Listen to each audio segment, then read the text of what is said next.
Assalamualaikum warahmatullahi wabarakatuh. Selamat pagi semua, salam sejahtera buat kita semua. Pada pagi hari ini kita akan membahas tentang analisis SWOT perspektif kewirausahaan. Saya Rudi Abdullah SE, MKK.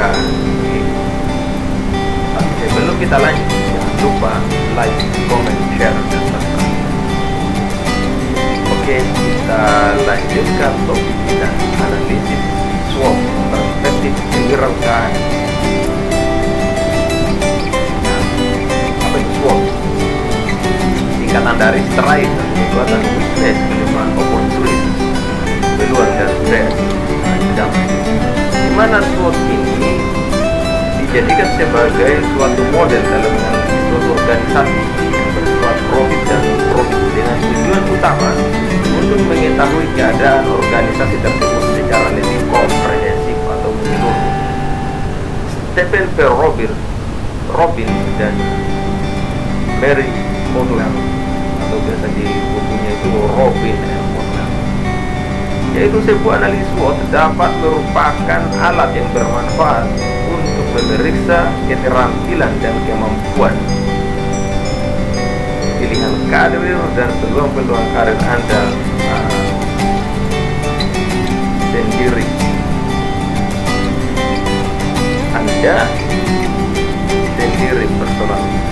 Personal SWOT analisis dengan membuat daftar penilaian dari 4 perspektif tersebut serta mendampinginya dengan pertanyaan dan jawaban yang realistis.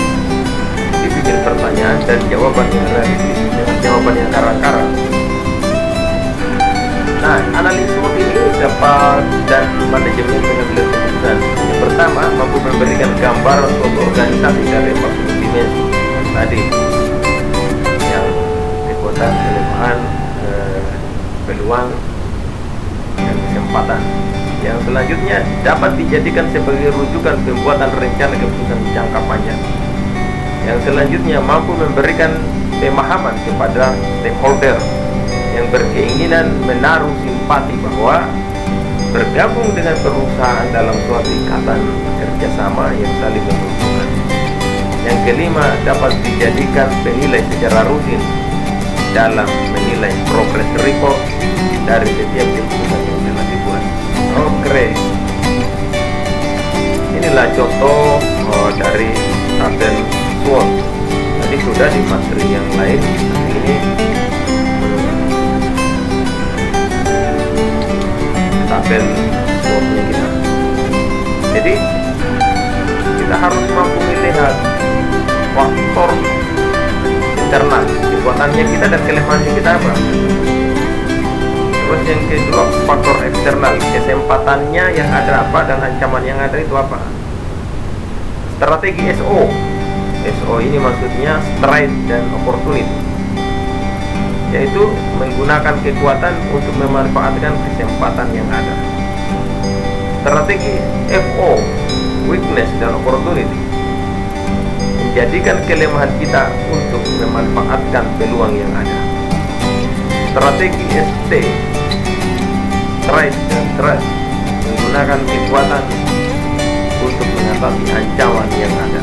Strategi WT, weakness dan threat, menjadikan kelemahan kita untuk menghadapi ancaman yang ada.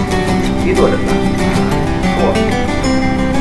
Jadi kalau kita mampu menganalisis SWOT atau paham dengan SWOT ini, jangankan perusahaan, pribadinya kita bisa deteksi.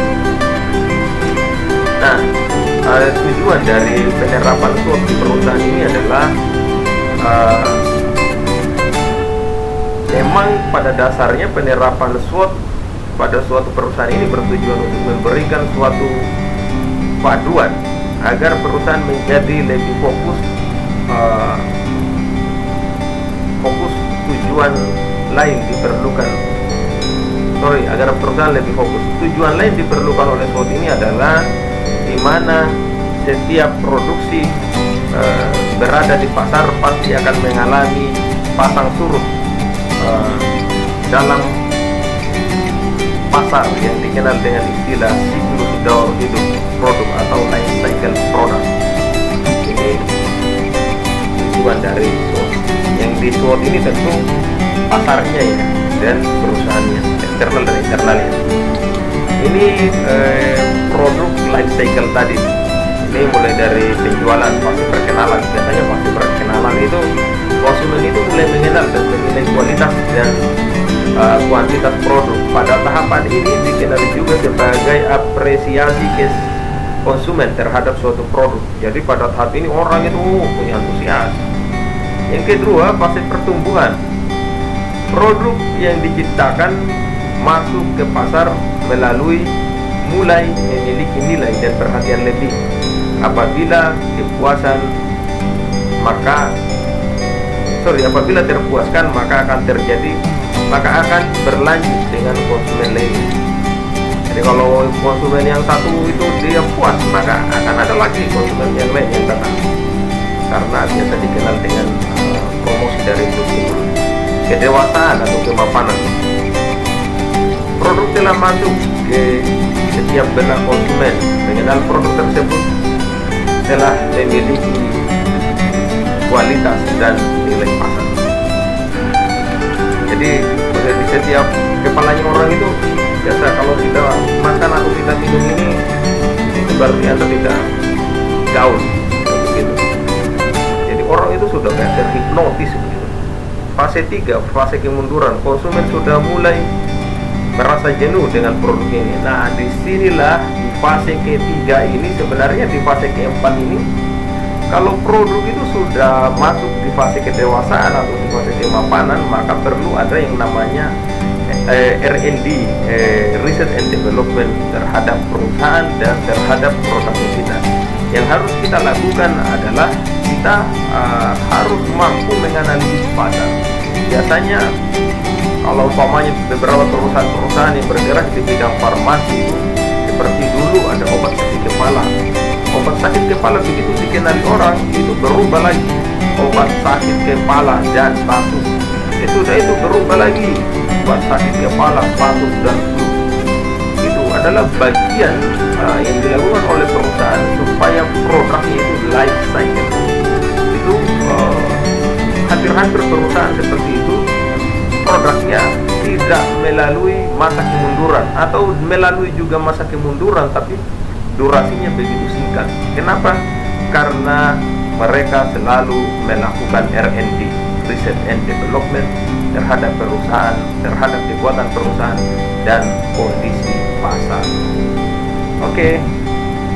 Nah, ini adalah solusi keputusan dalam mengatasi penurunan produk. Pertama, melakukan kebijakan evaluasi secara menyeluruh terhadap produk yang telah diluncurkan di pasar. Menarik kembali produk yang diperkirakan akan terus mengalami penurunan jual. Menciptakan produk baru atau new produk dengan mode dan gaya yang berbeda. Mengantisipasi pasar dengan melakukan pembenahan manajemen secara modern dan apresiasi guna menampung keluhan-keluhan yang selama ini timbul. Menerapkan konsep baru, new konsep dalam bidang struktur modal seperti memperkecil hutang dan menegaskan suatu kebijakan dalam hutang hanya boleh diambil setelah dianalisis secara mendalam bahwa sesungguhnya sanggup membayar secara tepat waktu. Melakukan training dan edukasi secara lebih profesional dengan maksud agar para karyawan menjadi lebih disiplin, berdedikasi dalam bekerja. Pemimpin perusahaan menilai perusahaan dalam menyelesaikan permasalahan hendaknya menjunjung tinggi nilai profesional dan sportivitas, bukan hanya hubungan antara atasan dan bawahan. Oke, ini adalah solusi ketika produk mengalami penurunan. Oke, saya kira itu yang menjadi inti poin pada materi ini. Hal-hal yang tidak dipahami pada poin-poin yang saya paparkan tadi, silakan ditanyakan pada kolom komentar yang tersedia di bawah. Terima kasih. Assalamualaikum.